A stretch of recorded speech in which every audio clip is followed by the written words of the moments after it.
నియోజకవర్గంలో వివిధ అభివృద్ధి పనులను శంకుస్థాపన చేయడానికి విచ్చేస్తున్నటువంటి మా గౌరవ ముఖ్యమంత్రి మా రేవంత్ రెడ్డి గారి ఆధ్వర్యంలో ఈ ప్రాంతం సుభిక్షంగా సంతోషంగా అభివృద్ధి పథంలో పయనింపజేయాలనే ఉద్దేశంతో మా యువ నాయకుడైనటువంటి రోహిత్ రావు గారి ఆధ్వర్యంలో ఈరోజు పయనింప చేసే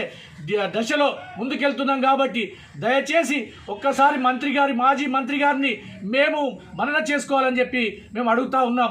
మీరు ఉన్నటువంటి ఈ 10 ఏళ్ల పాలనలో ఈ ప్రాంతంలో ఎన్ని అభివృద్ధి కార్యక్రమాలు తెచ్చి ఈ ప్రాంతాన్ని మీరు అభివృద్ధి చేసిర్రు, దాన్ని లెక్కలతో సహా మీరు చెప్పండి. ఈ సంవత్సర కాలంలో ఈ ప్రాంతంలో ఈ మెదక్ నియోజకవర్గంలో ఎన్ని కోట్ల రూపాయల అభివృద్ధితో మేము పయనింపజేస్తున్నామో మేము తెలియజేయడానికి మేము సిద్ధంగా ఉన్నాం. దయచేసి ఇంకొకసారి మా యువ నాయకుడైనటువంటి రోహిత్ రావు గారిని కానీ మా నాయకుడైనటువంటి హనుమంతరావు గారిని కానీ మీరు విమర్శించే అంత స్థాయి మీకు లేదు. దయచేసి మీరు మంత్రి అయిన ఒక 26 సంవత్సరాలకే ఈరోజు శాసనసభ్యునిగా ఎన్నికై ఈ ప్రాంతంలో ప్రతి గ్రామంలో తన యొక్క ఎంఎస్ఎస్ఓ ద్వారా తన యొక్క అనుచర వర్గాన్ని ఏర్పరచుకొని ఈ ప్రాంతాన్ని అభివృద్ధి చేయాలని చెప్పి కాంగ్రెస్ కార్యకర్తలను తను ముందుండి నడిపించి ధైర్యంగా ఈ ప్రాంతాన్ని అభివృద్ధి చేస్తా అని చెప్పే మగాడొక్కడే